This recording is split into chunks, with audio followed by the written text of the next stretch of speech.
ప్రభుత్వం ఏర్పడిన తర్వాత ఇది మంచి ప్రభుత్వం అనిపించుకుంటూ ముందుకు వెళ్తున్న శుభతరుణంలో ఈ యొక్క మంచి ప్రభుత్వం ఏర్పాటు అవడానికి బీసీ సోదరులు ఎందరో దీనికి కృషి చేయడం జరిగింది. ప్రధాన పాత్ర ఈ విజయం వెనకాల ప్రధాన పాత్ర బీసీలుగా ఉండడం మనందరికీ తెలిసిందే.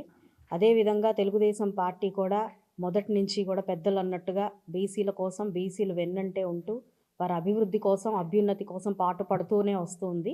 సో ఈ శుభతరుణంలో ఒకసారి మా అధిష్టానానికి అభినందన సభ అనేది అందరూ బీసీ నాయకులతో ఏర్పాటు చేసుకోవాలి అని చెప్పి ఒక ఆలోచన మన రజక సోదరులు అందరూ చేయడం జరిగింది. మమ్మల్ని సంప్రదించడం జరిగింది ఇందుకు. అయితే ఇక్కడ రజక లీడర్లు, రాష్ట్ర వ్యాప్తంగా ఉన్న రజక లీడర్లు అందరూ కూడా వారి ఆధ్వర్యంలో ఈ యొక్క సమావేశాన్ని, అభినందన సభని ఏర్పాటు చేసుకొని మన శ్రీనివాసరావు గారి ప్రోద్బలంతో ఆధ్వర్యంలో వారి కార్యాచరణలో ఈ యొక్క కార్యక్రమాన్ని రూపొందించుకోవాల్సిందిగా మేమందరం కూడా అభిప్రాయపడ్డాము.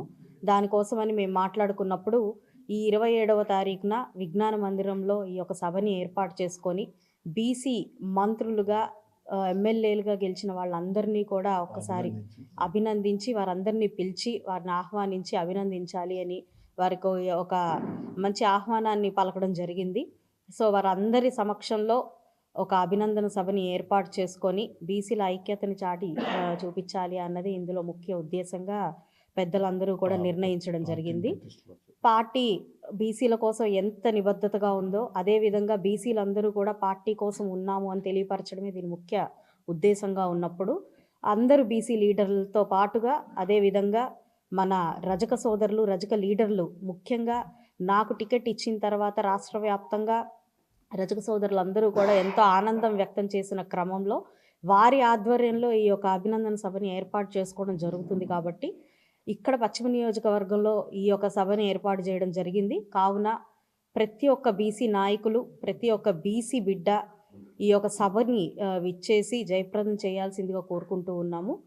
రేపు 27వ తారీఖున ఉదయం 10 గంటల నుంచి 1 గంట వరకు జరిగే ఈ యొక్క అభినందన సభలో ప్రతి ఒక్కరూ పాల్గొని దీన్ని విజయవంతం చేయాల్సిందిగా కోరుకుంటున్నాను. రజక సోదరులంతా కూడా పెద్దలు అందరూ కలిసి ఒక ఆత్మీయ సమావేశం ఏర్పాటు చేసుకుందామని మొదటి నుంచి కూడా ఒక నిర్ణయం తీసుకున్నారు.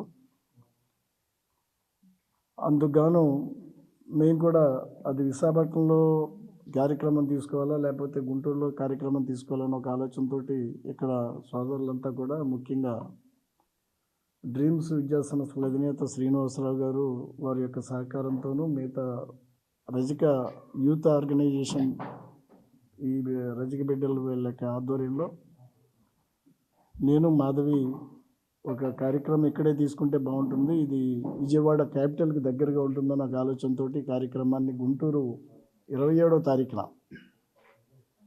వెంకటేశ్వర విజ్ఞాన మందిర్లో ఉదయం 10 గంటలకి కార్యక్రమం చేద్దామని ఒక ఆలోచనకు వచ్చి ఇందులో అందరూ బీసీ మంత్రులంతా కూడా పార్టిసిపేట్ చేసే విధంగా ఈ కార్యక్రమం తీసుకోబోతున్నాం. ఇందుకు సంబంధించి ఏదైతే బీసీల పరంగా మంత్రులందరూ ఉన్నారో వారందరూ కూడా ఈ కార్యక్రమానికి హాజరవుతారు. అదేవిధంగా కేంద్ర మంత్రి శ్రీ కింజరాపు రామ్మోహన్ నాయుడు గారు కూడా ఈ కార్యక్రమానికి ఇచ్చేస్తున్నారు. కాబట్టి ఒక మంచి కార్యక్రమం తీసుకుందామని ఒక ఆలోచనతో ముందుకెళ్తున్నాం. లోకల్గా కేంద్ర మంత్రి గారు పెమ్మసాని చంద్రశేఖర్ గారు, అదేవిధంగా మా మాధవ్ గారు, రామాంజనేయులు గారు, నజీర్ గారు, పార్లమెంట్ అధ్యక్షులు శ్రీ తెనాలి శ్రావణ్ కుమార్ గారు కూడా ఈ కార్యక్రమానికి ఇన్వైట్ చేస్తున్నాం. ముఖ్యంగా మా యొక్క ఉద్దేశం ఏంటంటే తెలుగుదేశం పార్టీ మొదటి నుంచి కూడా బీసీలతో మమేకమై ఉంది. 1982లో స్వర్గీయ నందమూరి తారక రామారావు ఏదైతే తెలుగుదేశం పార్టీని ఒక ఆశయంతో స్థాపించారో నాయకత్వాన్ని, తెలుగుదేశం బీసీ నాయకత్వాన్ని పెంచి పోషించిన విషయం కూడా అందరికీ తెలుసు. నాయకత్వాన్ని అందించిన విషయం కూడా మీ అందరికీ తెలుసు.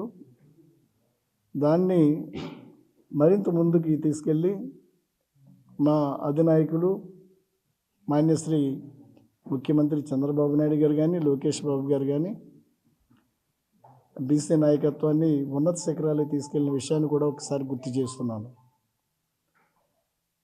ఎలక్షన్స్ ముందు ఏదైతే బీసీ డిక్లరేషన్ రూపొందించుకున్నామో అన్ని సామాజిక వర్గాల పరంగా కానీ లేకపోతే రజక సామాజిక వర్గ పరంగా ఉన్న అనేక ప్రధాన అంశాలు దృష్టిలో పెట్టుకొని ఒక డిక్లరేషన్ ఒకటి ప్రజల ముందుకి తీసుకురావడం జరిగింది. ఈ రోజున తెలుగుదేశం పార్టీ పరంగా ఈ మధ్యకాలంలో కూడా మీరు చూశారు, బడ్జెట్లో బీసీల సామాజిక వర్గాల పరంగా 39,000 కోట్లు బడ్జెట్ కేటాయింపులు చేసిన విషయాన్ని కూడా ఒకసారి గుర్తు చేస్తున్నాను. రాబోయే రోజుల్లో బీసీలకు మంచి భవిష్యత్తు తెలుగుదేశం పార్టీ ఇవ్వబోతుంది. అనేక కార్యక్రమాలు, ఒక ఆదరణ పథకం కానీ, బీసీ రుణ సౌకర్యం కానీ, బీసీ సప్లాన్ కానీ, సామాజిక వర్గాల పరంగా ఉన్న అనేక అంశాలని ఈ రోజున కార్యరూపం దాల్చబోతున్నాయి. రజకుల పరంగా ఏదైతే చిరకాలంగా అనేక డిమాండ్లు ఉన్నాయో అందులో ఎస్సీ స్టేటస్ కానీ, దోబీ గార్డ్స్ నిర్మాణం కానీ, వారికి వృత్తిపరంగా రుణ సౌకర్యం కానీ, ఉచిత విద్యుత్ సౌకర్యం కానీ, తర్వాత ఆదరణ పథకం కానీ, ఇవన్నీ కూడా తొందరలో కార్యరూపం దాల్చబోతున్నాయి పార్టీ పరంగా. మా ఉద్దేశం ఏంటంటే పార్టీని మరింత పటిష్టపరిచి ఈ బీసీ ఓట్ బ్యాంక్ని, ముఖ్యంగా రజక సామాజిక వర్గ పరంగా పార్టీని మరింత పటిష్టపరిచి ముందుకు తీసుకెళ్లాలన్న ఒక ఆలోచనతో ఒక మంచి కార్యక్రమంగా 27వ తారీఖున ఈ కార్యక్రమం తీసుకోబోతున్నాం. నేను మాధవి దీనికి సారథ్యం వహిస్తున్నాం. అందరినీ కూడా బీసీ మినిస్టర్లు అందరూ కూడా ఈ కార్యక్రమం ఇచ్చేస్తారు కాబట్టి నేను ఒకటే రజక బిడ్డలందరూ కూడా ఒక విజ్ఞప్తి చేస్తున్నాను. అదేవిధంగా బీసీ సోదరులందరూ కూడా విజ్ఞప్తి చేస్తున్నాను. మీరందరూ కూడా వెంకటేశ్వర విజ్ఞాన మందిర్లో ఏదైతే కార్యక్రమం జరుగుతుందో 10 గంటల నుంచి 1 గంటకి మధ్య మీరందరూ కూడా భారీ ఎత్తున హాజరై ఈ కార్యక్రమాన్ని మరింత విజయం చేకూర్చాల్సిందిగా నేను అందరికీ కూడా విన్నపం చేస్తున్నాను. నమస్కారం. మరిన్ని వీడియోస్ కోసం ఛానల్ ని సబ్స్క్రైబ్ చేయండి. లేటెస్ట్ అప్డేట్స్ కోసం వాట్సాప్ ఛానల్ ని ఫాలో అవ్వండి. ఆ లింక్ డిస్క్రిప్షన్ లో ఉంది.